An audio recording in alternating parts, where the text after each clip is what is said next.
Hey Shooby-Doodlers, how are you doing? I am going to be redoing a piece of artwork from a book that I did in 1987. Why am I going to do that? Because I'm going to zoom in here now. Because I've just scanned all the artwork and I've made it, made the book available on Kindle. You can buy a copy if you're absolutely desperate. But really, I just wanted to have it there because I'm going to be doing it on my other channel, which is telling stories, where you can go to as well. Click up here if you want to read the story or have me read it to you. And when I came to scan all the original artwork, this one piece was missing. And I just cannot think where it is. And when I first drew this, I used to use a really, really thin Rotring pen, as we all did in those days. Everything was Rotring. Isograph, I think, were they? And over the years I've sort of changed to different things. I still use Rotring. I still use these Rotring Tikky graphics, but these are disposable and they're Faber tip. I just find them so much more easy.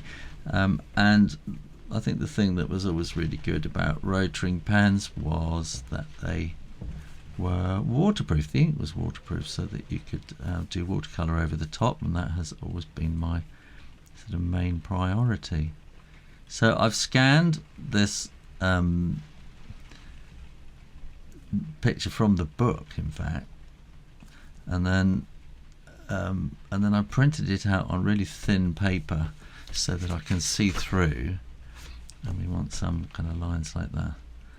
And the reason I'm doing it is because I have this massive collection of artwork up in my attic. And at Christmas time, I took my daughter up and said, "Someday, my dear, all this will be yours." And she was appalled.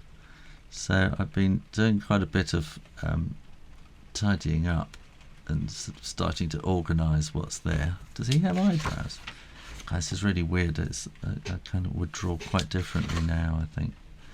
There's a little bit in there, there's a bit of shading in there. And I don't have a Rotring pen anymore, so I'm using a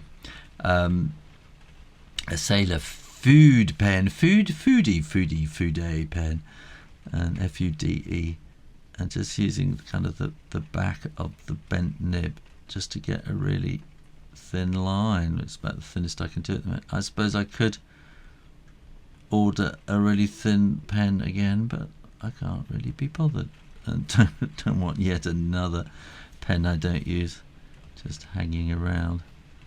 So I've got this massive artwork, and what am I going to do with it all? So I think I always kind of thought, this will be my pension. And then over the years I realised that's probably a little bit hopeful. but I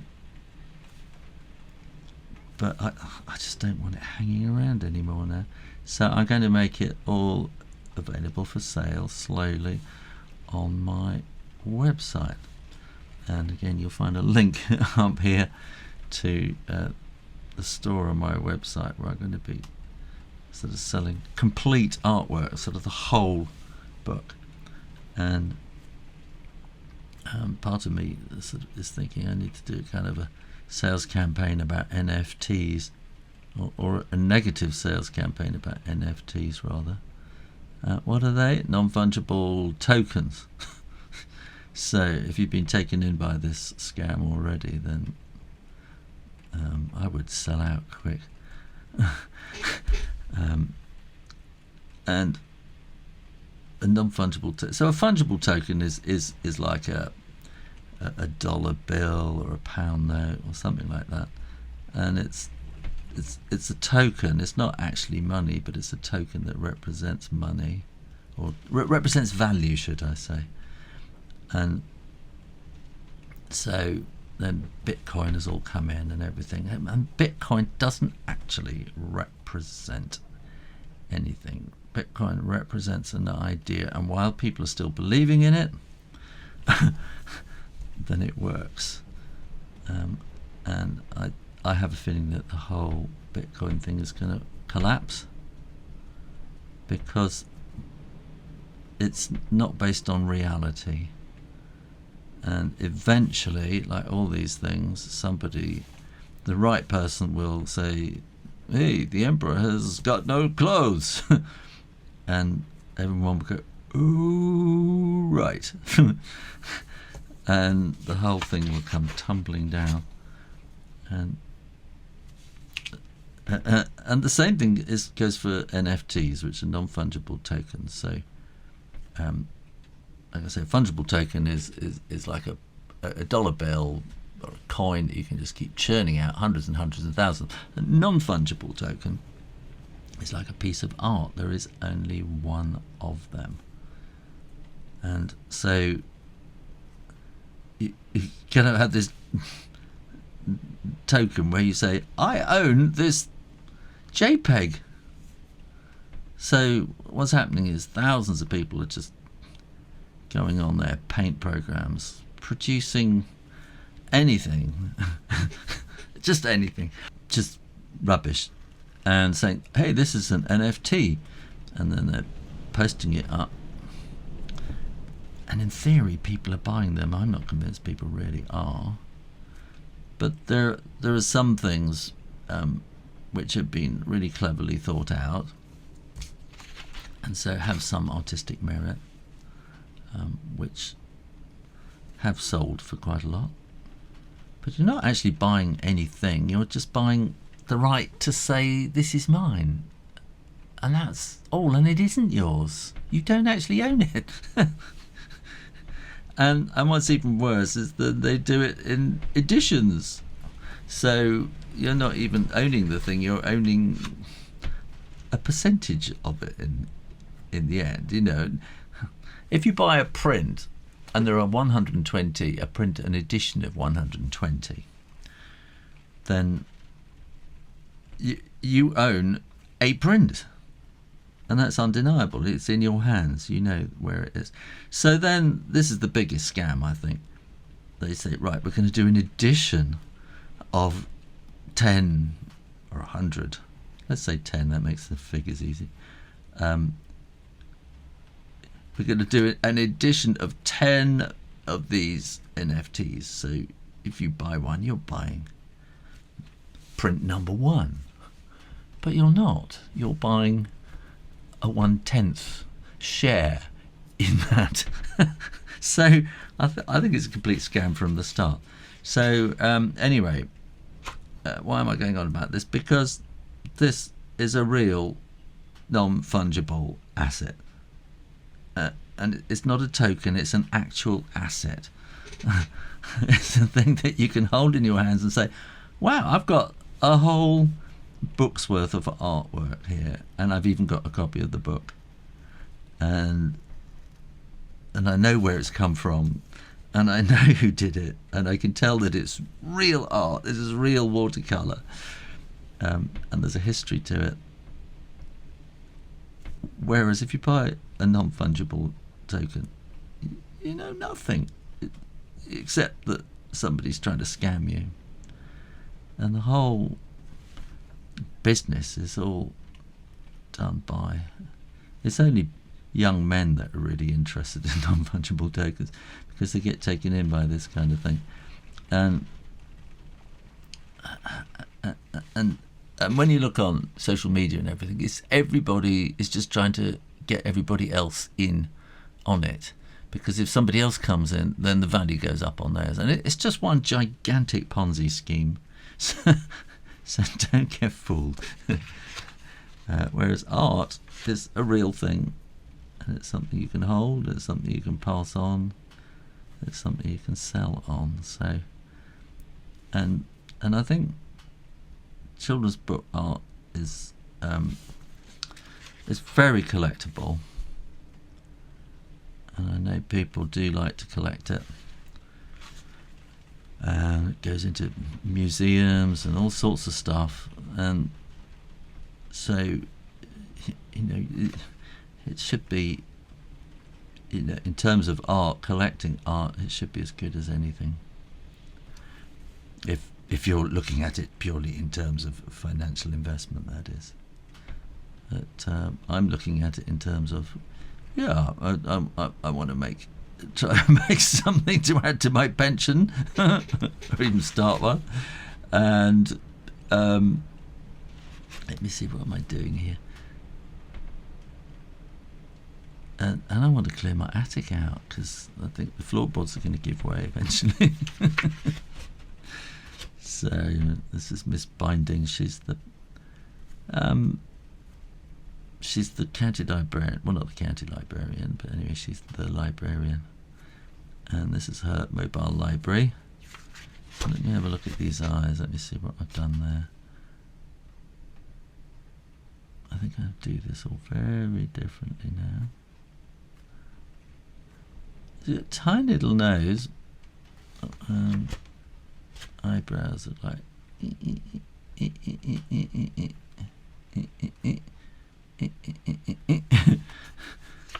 and I think I've just kind of done a lot more drawing since this. And yeah, it's kind of weird. I look at this, I was kind of quite young. Well, yeah, I was, what, about 28 when I did these.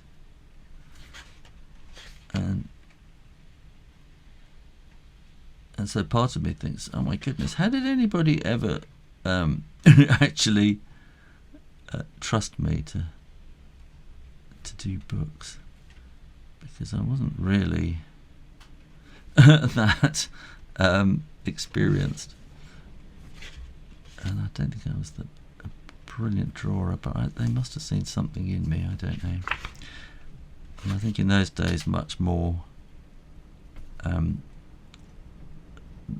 publishers, there were fewer people coming through the door saying, hey, I want to be a children's book illustrator, author, whatever. In fact, I only went in wanting to be a children's book illustrator, and they convinced me I should try writing. And these were the first sort of two. I'd actually written some books before, but in a very different way. So these were commissioned, these ones. They said, we need books in this series, you know, could you go away and write some country stories? And so that's what I did. So these are the first sort of commissioned books. And a commissioned book is very different, you know, because when it's something you've been inspired to write, then you just get on with it. But a commissioned book, you know, you kind of sit down on a Monday morning and think, what am I going to write? And so they said to me, my editor was a very young Philippa Mills Smith. She said, you're a storyteller, you can write. And so I believed her, and I went home and thought, what do I know? What's happened in this village, and what happens in this village? And I knew then that the market was just a really important thing every Wednesday. So I went to the market every Wednesday. I was living in a... Hello. That was Mrs. Rayner contacted me to let me know coffee is ready, which is very nice. And I completely forgotten what I was saying. Market day. Yes, the market day was very important, sort of once a week to go in, and I go to the library, get my books out and sort of do market stuff and whatever. and so, you know, in the country, it's where you kind of get and meet up with everybody on a market day. Yeah. So that's kind of what I wrote the book about, really. And I sort of, and also my at the time, then I was living with my mum, and I was in the front bedroom, looking out into kind of the main square where everything kind of happened in the village, and just watching the goings on. And so I would see people turn up to get the bus, and sort of coming back from town from the bus and things like that. And so this kind of life, cadence of village life sort of got into me. I'm not going to do the lettering. That's usually done on an overlay, County Library Service, and in fact, since times have changed, I'm not for the Kindle editions. I've done that in sort of type. In a second, I'll start painting, but in the meantime, I'm going to pause and go and get myself some coffee. Okay, we've got a storm blowing up here in England. You may hear the wind blowing. Anyway, this is a story about Victoria, the Wednesday market bus, and as she's off to market, sort of carrying stuff on the roof and all these trailers hanging on behind, including the County Library Service. So I'm getting my paints, cleaning it up, and this is the same. This is the same paint box I painted it with way back there in 1987, but different brushes. So I am going to start. I'm going to start up at the top, I think, and I'm going to get. And I'm going to get a sheet of paper to rest my hand on, because you have lots of sort of oils in your hands, and I don't want to get oil all over the paper, which means then the paint's not going to flow very well. And I can do a quick kind of little test on there as well. I think that's possibly too dark, so I'm going to start here on the roof. And I'm just going to paint the whole of this roof across there like that, and just sort of flood it with colour. And I'm getting a little bit of a stronger colour, and then I'm going to flood it in. This isn't the best paper for this, but the original that I painted on wasn't the best paper, so that's how it goes.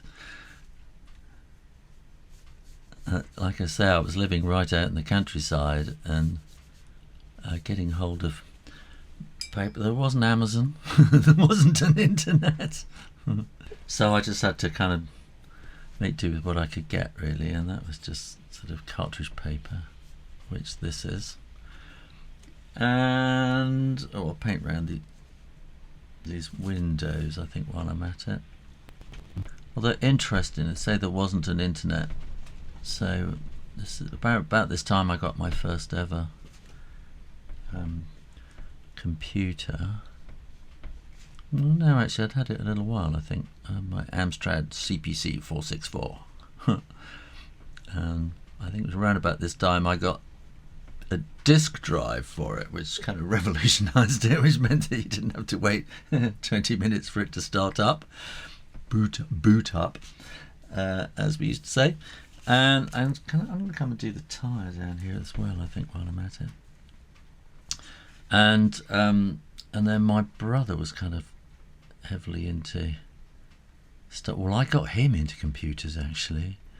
It's my older brother, and he just started this firm because British Telecoms had been privatised, which meant that all sorts of people could start up new telecom companies, which is just exactly what he did.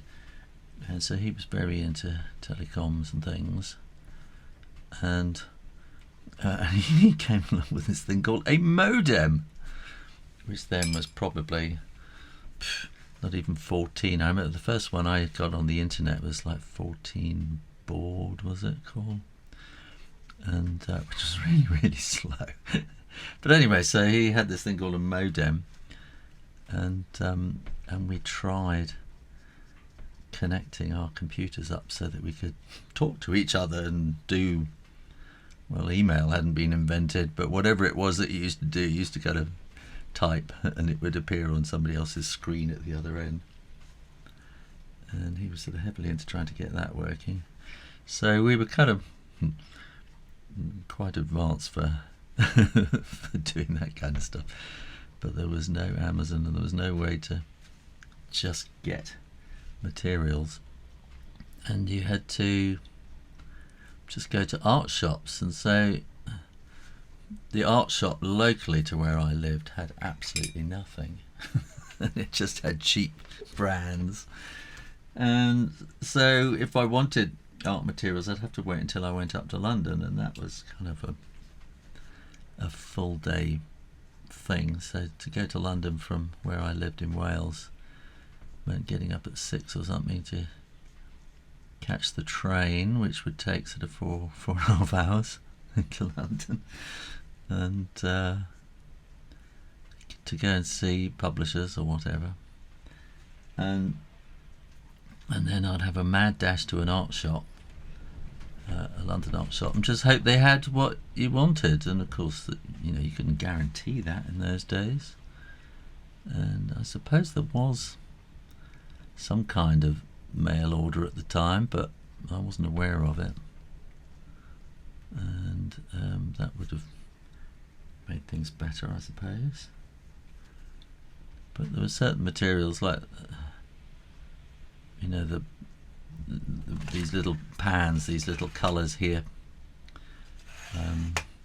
They were kind of hard to come by, and you'd sort of turn up at the shop and think, have you got that colour? No, we can get it for you. Oh, but I don't live here. Oh well, can't help it. Whereas now you just go onto Amazon and there it is. So what am I doing next? I'm going to get some kind of pinky kind of colour, which you can't really see. So if I zoom out a bit, you might see a bit more. So I move that over to there. You can't really see what I'm mixing, can you? I'll move my water up there. So I'm making a kind of a pinky colour because we've got sort of pink shelves inside on the bookcases there, and there's a black one there, and then we got pink books on some of the books. Well, imagine they're red. Well, all the books are red, ha ha ha. Eventually. Well, I don't know. I wonder if every book in a library eventually gets read. Not necessarily. So the librarian will think, oh, we better get that book in, and they get it in, stick it on the shelf, and nobody ever looks at it. That's sad, isn't it? Whereas in another library you might find quite a few people would take that book out, but it just depends on the demographics of the library users of that particular library. And if they're all tend to be farmers coming down from the hills on a market day to get something to read for the week, they're probably not going to want the latest tome on carbon fibre technology or anything like that. So that book would probably sit on the shelf for a while. And I do this kind of floaty kind of pink. It actually should be a bit more. I'm going to add a little bit of that's Naples yellow, which is just turning it a bit of a kind of a warmer pink, and so it's meant to be a kind of a fluffy kind of bow in her hair, like that. And then when I think that I can do, what I'm waiting for is those sort of outer bits to dry. So yeah, I think that's okay. So I'm going to do this yellow on the main bit, and so I've got to clean that up. And I'm using cadmium lemon here, and I'm going to add a touch of cadmium yellow deep. Is that? Cadmium yellow, cadmium lemon and cadmium yellow, so I'm just adding a bit of cadmium yellow into it, and that should be okay. And then it's a question of just kind of working actually I need a little bit more the yellow in there, I think. I'm working my way across and just sort of colouring it all in. I can feel the pen the pen nib is really quite scratchy, and I can feel that it's sort of scratched up the paper in places as I'm going over it. which is not so good. Go around the handle because that wants to be blue, and if I put blue on top of the yellow it'll go a bit green. And there we go, that's okay. And I need to keep working on where, you know, the extremities of this, because otherwise we're going to get kind of lines and stuff, so you need to keep it wet. So while I'm working on this side of it, I also need to be working on this side, like this, before this side then dries out and come back to it. And just keep working. Oh, I just picked up a bit of pink on the brush there. And we'll just keep working. It's looking very bright. The sun's come out and it's affecting the camera now. I think it's brightening up. Maybe if I drop that down, it might be, we get a more consistent colour. There we go. That's going to get a more consistent colour, but it means I don't get to see what's going on out in the storm.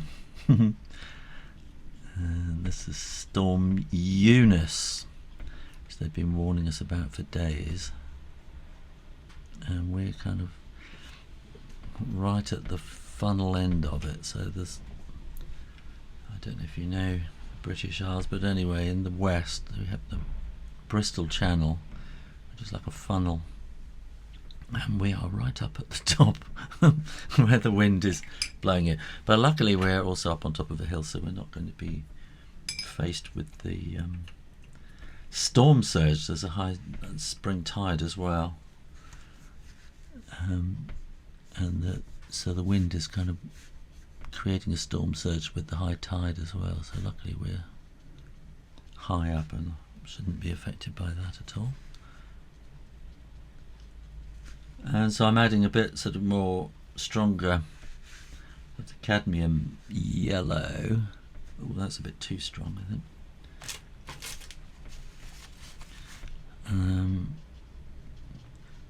Just to give a bit of sort of form to the whole thing by adding a bit of sort of strength in the colour, form and shade, but I don't want to put strong shade in as such. I think that's enough. And then I think I can probably do this pink top. So it's a quite I can see that I've used Naples yellow in here, which my ardent followers will know I'm going to use quite a lot, and I always have done from judging by this. And I'm going to add a little bit of red into it, like that. And I'm just going to use my hairdryer to dry this a bit. Ah, no! Oh, I messed that up. It wasn't dry enough.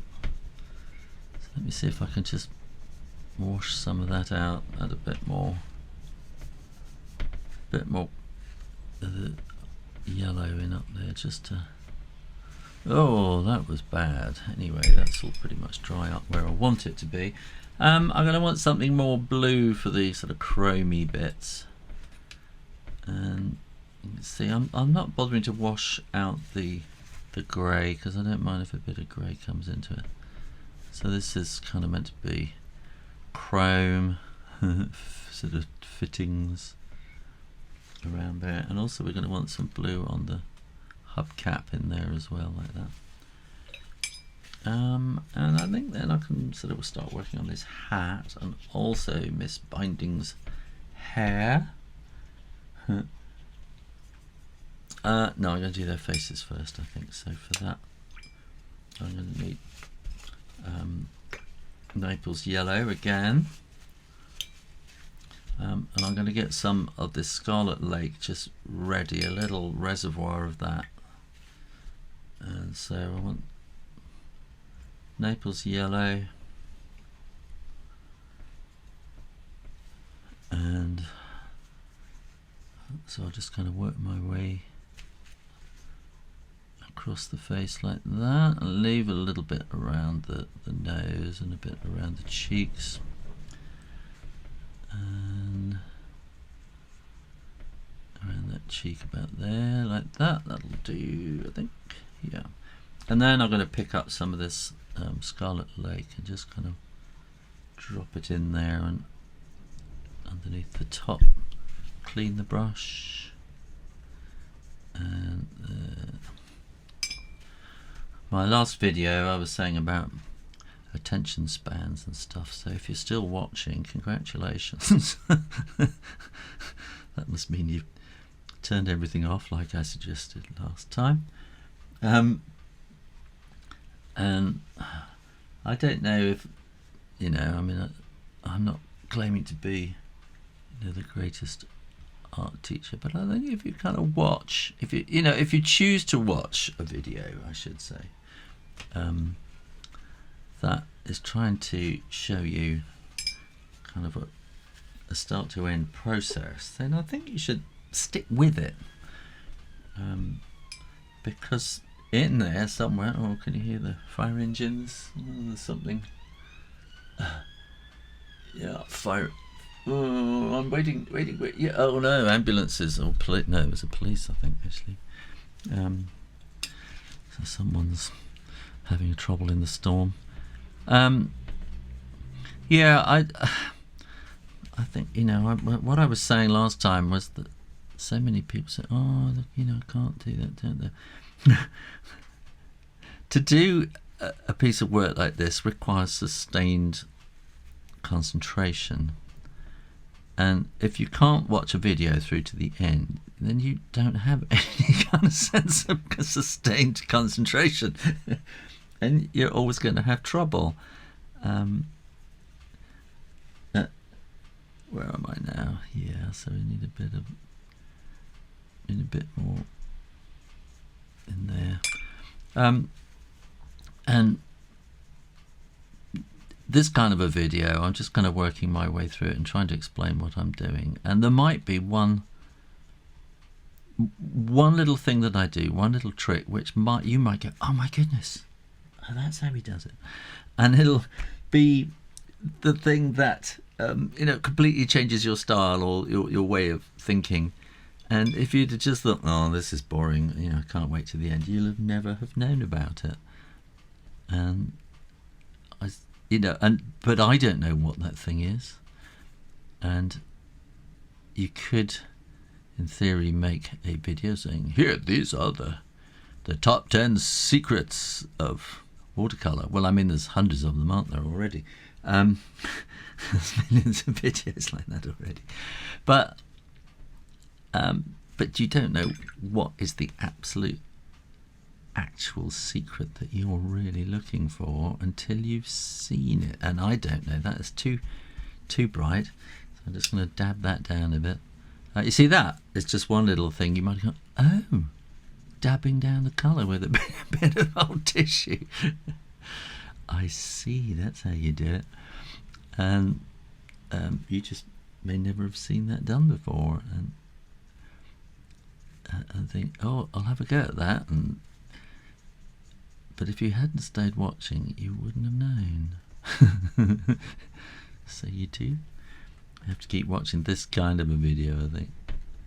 I know some videos are kind of made to, you know, they're clickbait. They're designed to make you watch, whereas this is designed to go through a piece of artwork, show you how I do it, how I did it in the old days, and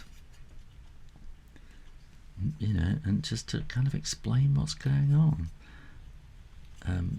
adding my years and years of experience along the way. Now I'm going to put this sort of basic layer of, this is burnt sienna, and up into those, underneath that ribbon there, and down we go, like that. So that'll be a kind of a first coat, an undercoat, and then we need something similar on the hat. Yeah, that'll be okay. Just have to be careful while we're working on here. And yeah, so I think that was that was another thing that we used to have. The in the village we'd have the mobile library come on Saturday morning, which I never really went to because I would go on market day, but I could see them coming from my window and see people sort of potter along, so they'd be there for half an hour or something. And you know, people would, you know, the villagers who maybe read, you know, enough books that they need to go to the library twice a week, so maybe they went to the library on market day. But market day they didn't have time to go to the library. Maybe that's the thing, because they're too busy doing market stuff, and they'd much rather go to the mobile library when it came, because that's like one job. Country people are a little bit focused like that. Why would I go to the library on market day? That's for market, when I can go to the mobile library on mobile library day. It splits the week up, doesn't it? So I think that was part of my thinking when I was sort of writing the story, because I'd sort of seen the mobile library, see, you know, a little bit of excitement. And the mobile butcher would come along that day. Was he? I think he was actually kind of a mobile grocer altogether, really. I think a little mobile shop would come along. We had two shops in the village. We had a post office with a little general store kind of thing, and another which was a general store, and then this mobile shop would come on a Saturday morning. But I think maybe they did more kind of meat and stuff like that, which the other shops didn't have. They'd have sort of frozen meat maybe in there. But yeah, so I'm thinking now I need to get this more into the sepias, away from the sienna. So it's going to be a lot darker underneath there. And so I'm going to start putting this, the brush is too wet now, so I'm going to just sort of dab the colour in there to get a kind of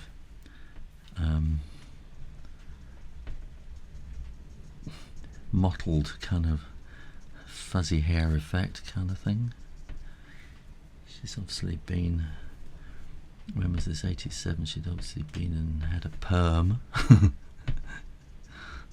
Which was all the rage at the time. And I'm going to add a little bit of this neutral tint to the sepia, just to make it that little bit darker. I think you could use burnt umber, something like that, but I think adding the neutral tint, which is very much a Winsor & Newton colour, neutral tint. I think the nearest you'll get in other sets will be like Davies Grey or Payne's Grey. But I really like neutral tint.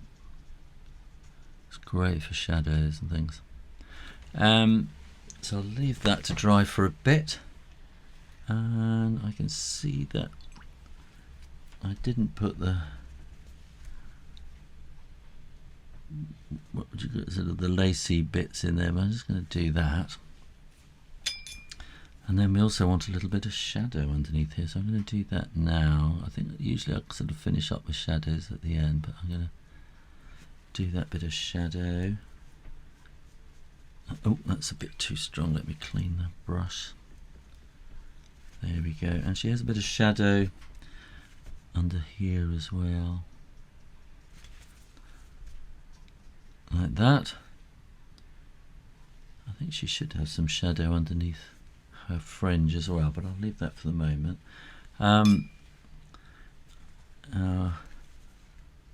This is Mr. Jones, He's not the bus driver. Mrs. Jones is the bus driver. That was very advanced at the time. Women driving buses. Goodness, times have changed. I think I was on a sort of a feminist curve at the time. I think I used to put women into traditional male roles in my stories. And I know somebody once actually sort of said in those days, that how I was very good at strong female characters. And when I started in children's books, then it was still very much the old Enid Blyton kind of world where, the boys would say, "Stand back, this is for boys." And girls would go, "Oh yes, you're so brave." And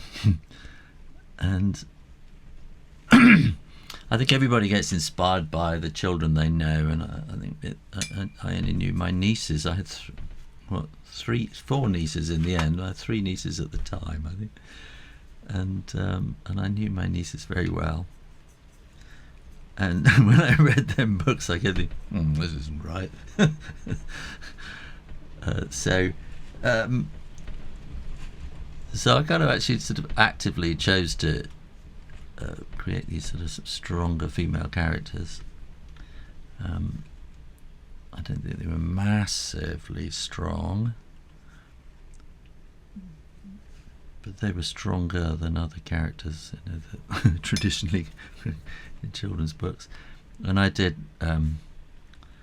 think about having, sort of gender role reversal and sort of women doing men's jobs, which I just don't even think about now. But it was quite quite an advanced way of thinking at the time. It sounds extraordinary to say. And where are we now? I'm going to do some more books in there. One like that. So yeah, and it's interesting going back and looking at these books. This is 30 or something years old, isn't it? and I think a lot of books at that time, I think, would be very dated. Now I think this book is extremely dated in that, the Victoria the bus was here. This is Victoria the bus. She was old and old-fashioned even in those times.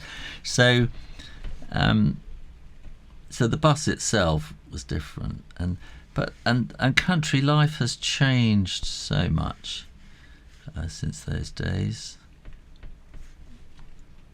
So that's very different, and yet I was surprised when I started rereading them. And if you want to, I'm going to put a little link up here to a reading of this book on my story channel, which I want you to go to and subscribe, please. I need subscribers, I need views.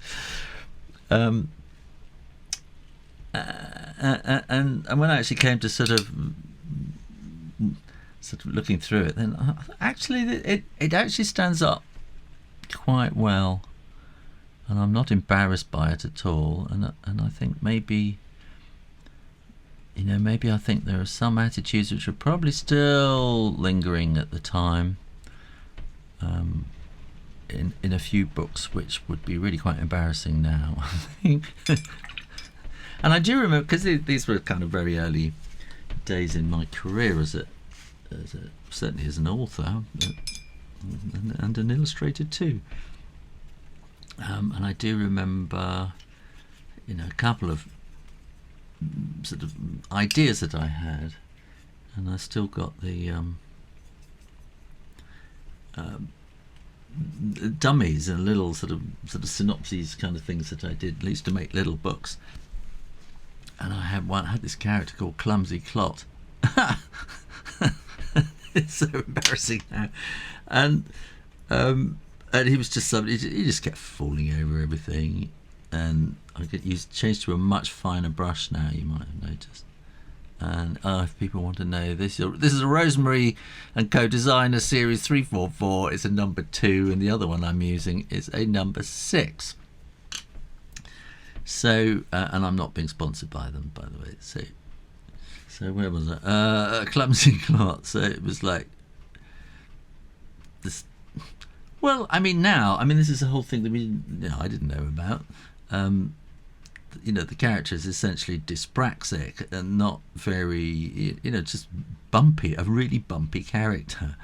And I think that's where, like, Mr. Bumpy it worked, probably. But my Clumsy Clot didn't. So he would kind of fall over something, and then somebody across the street would go, "Oh, you, Clumsy Clot," which is just... it's so embarrassing. And I thought it was hilarious at the time, and I'm now, you can hear a laugh in my voice because I'm laughing at myself and my innocence. And so I sort of made these things, and I sent them off to a publisher in all good faith, thinking these would make really, good, fun little picture books. And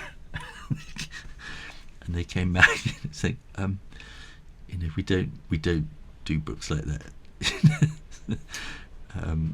because you're, it's just really mean. You're kind of taking it out on dyspraxic, bumpy people, and not everybody is able-bodied. Not everybody can sort of do things perfectly. And it was a salutary lesson. I remember being quite. I'm told off. I felt like I had a good telling off, and I thought, and that made me start thinking a lot about sort of personal relations and things like that. I think, which I think I don't know what it is. Is it the TV or the internet or something like that that I don't think we kind of knew about, or I don't know. I've done a lot of personal development stuff over the years, and read a lot of personal development books and psychology books, and you can see a lot of this, a lot of the things that we understand and take for granted these days were things that were started back in the 60s or something like that, and there'd be psychology departments at Yale or something like wherever, doing these experiments. Now I'm going to try and do really fine lines down in between here, and they were doing these kind of psychology experiments, and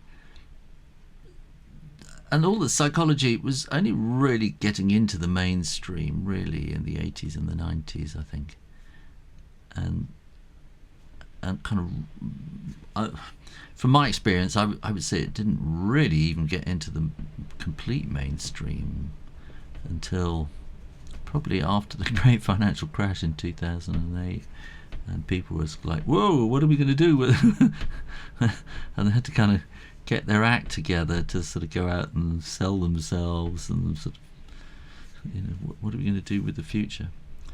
And so I think we've all become a lot more, generally I'm saying we've become a lot more understanding of other people and different ways of life, and that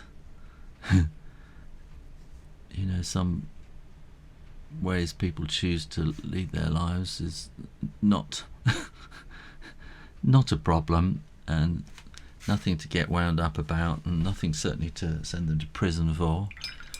And so we've learned a lot. And as I say, going back and looking at these books, I think what does kind of please me in a way is that they're not full of bigotry. I wasn't such a bad person, and I don't think we were bad people back then. I think it was just we didn't know better. But I think if you haven't learned in the meantime and put the effort into understanding other people, and and how different people think, and then it's a bit difficult.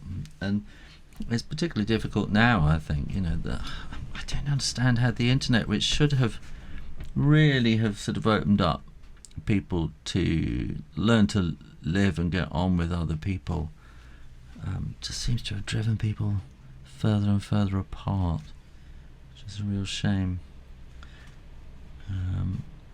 and not something I would have predicted at all.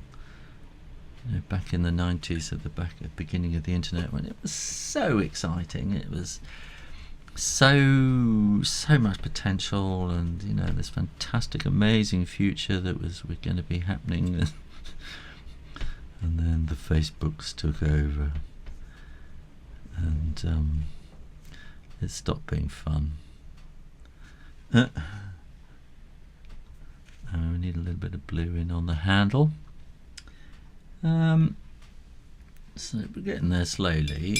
I'm going to need some green for the grass now, I think. I'm just gonna. I always have green up here, or it's just sort of, it's just there, and I just kind of pick the colour off from there. So I'll do a bit of green like that. And we're going to want a bit of green over here as well. So this is like an undercoat again. And there we go. I think possibly what's interesting as well is with the internet, and then it's become really easy to self-publish nowadays, which it certainly wasn't when I started. And so there were these gatekeepers, and you would go to publishers to publish your book, because that was really the only way to do it. And it wasn't too difficult, I suppose, in those days to actually make a book if you really wanted to. You would kind of go along to a printer and work with them. But it's the marketing, and that's what it's always been, is the marketing is the hard bit. And I'll just put a little bit of blue in there. I need a bit of red in his mouth for his tongue in there, like that. And we need a bit of pink for her lips, like that. And maybe a little bit of... I want to get rid of that. That was a mistake. It's a tiny little blob of red. I'm going to get a thinner brush. This is a little spotting brush. So this is, again, it's Rosemary Series 323, number 1. This is just a little spotting brush, so it's kind of pretty tiny, and I'm just going to give her lovely, luscious lips, and I need to give her luscious eyes as well. So I'm going to put these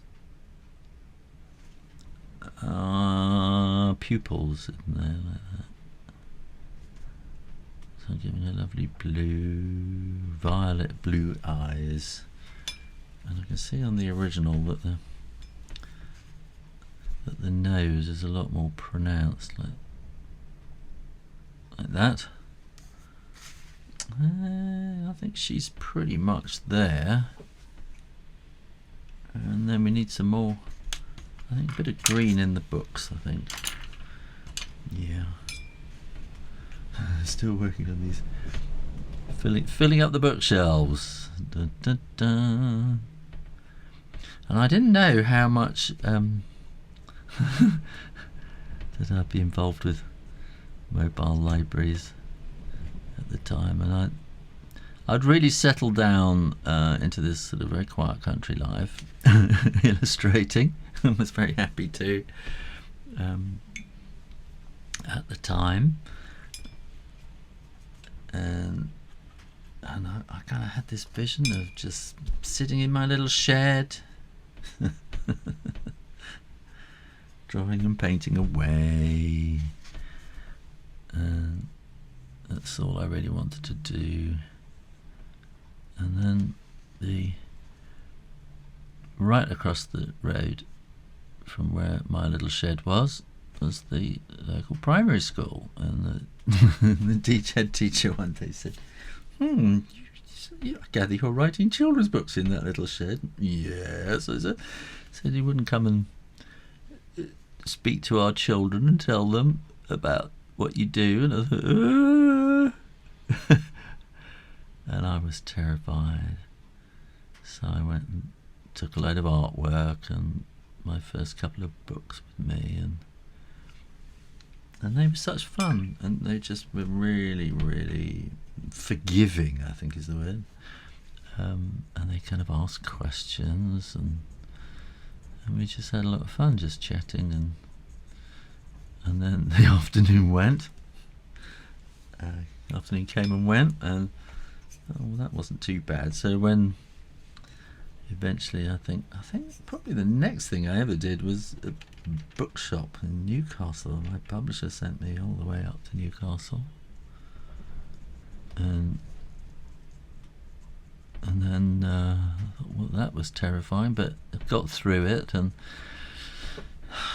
then I stopped going to libraries, and then schools started asking me to come to them, and I just sort of got used to doing it, and before I knew it, I wasn't sitting in my shed all day long. I was going out on the road a lot, visiting schools, and then this wonderful period when there was this fantastic thing called the Scottish Book Bus, which was like a mobile library. Well, it was a mobile library, and they would go off all around Scotland to the Highlands and the islands and everything. I went to all sorts of places, and they would have an author, a travelling author on board, and we would go into the school for the day, and then the person who was driving the bus would then, it must have been exhausting for them, they would sort of do little sort of explaining about books and library stuff. I have a class on all the time, so they were working really, really hard now I think about it. And then we would drive off to the B&B before, so that we were ready in the village for the next school afterwards, and that was just great fun, driving around Scotland in a great big library bus. So when I drew this, I never knew that I was actually going to be involved in mobile libraries and things. I'm going to need some blue flowers like that, and a couple up here as well like that, and there's a bit of green in underneath there as well, so we can fill that. So I went to Orkney. I went to Orkney 2 years running, and that was just a wonderful experience. And I'm just going to make this rubber seal around the window a bit more obvious. So we stayed on Orkney on the main island, and then we'd sometimes have to get up at some ridiculous hour to have our breakfast, and then go off and catch a really early ferry across to an island. We go to an island school. Island schools are really interesting because there's this term insular, and they are, they're living in this little island in the middle of nowhere, and very suspicious of strangers. And so you turn up at the school, and they are very suspicious. And it takes a little while for them to kind of just relax and, okay, you're okay, we don't mind, tell us a story. And I always remember in Hoy, the Isle of Hoy, and there was a lady teacher there who was Californian, and she'd married a local guy and ended up living in Hoy teaching. And she just seemed so far away from home. and there was something about it, and I was sort of writing a series of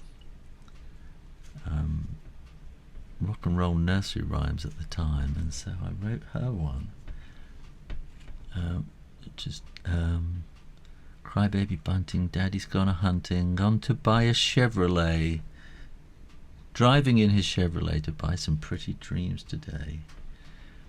You'll be safe, you'll be warm, tucked up in LA, California dreaming in Daddy's Chevrolet. And then I was really lucky to go back the next year, and I kind of, I said, oh, I wrote this thing. And so I sang it in the class, and she sort of welled up. And all the kids were going, oh, miss, you're crying. And so, yeah, the bus, and all sorts of wonderful memories like that. And I went to the Isle of Mull, and I got a whole book out of that called Craig Manure. He lives on an island, and where did I go? I went all the way across the north coast of Scotland, which was really, really interesting, looking out over the North Sea. Is it the North Atlantic up there, isn't it, rather than the North Sea? And these schools, which are built on cliff edges, the classroom windows sort of looking out into the Atlantic Ocean. One, I said to them, how'd you get dolphins come past here? Hello. Hello, my dear. Oh, there's the tones of Alexa. No, I didn't mean to say Alexa. Alexa, no, go away. Alexa, stop. That was Mrs. Rayner calling me for. We use Alexa as an intercom system. So so that ding ding ding ding ding. She's asking me to bring in some envelopes. I'm getting there. I think I need to have a little bit of shade in these windows. I'm just going to do that, and then like this. So this is where a neutral tint comes in really nicely for this kind of thing. And I think honestly that I don't need to touch it anymore. I'm just having a look here at, like I say, I'm going to do the thing later. I'm going to do the text on there later. No, I'm going to call that it. Finished. There we go. If you stayed here right to the end, congratulations and well done. You are someone who can be persistent and focus. Fantastic. Well done. I'm going to put the lid on my jam jar before I spill water over everything. There we go. And there we go. Thank you very much for watching. Make sure you all subscribe. Go and click down there. Make sure you subscribe to the Shoo Rayner drawing channel, and keep coming back for lots more drawing videos every week. In the meantime, keep drawing, drawing, drawing. Practice, practice, practice. And I'll see you next time. You take care now. Bye bye.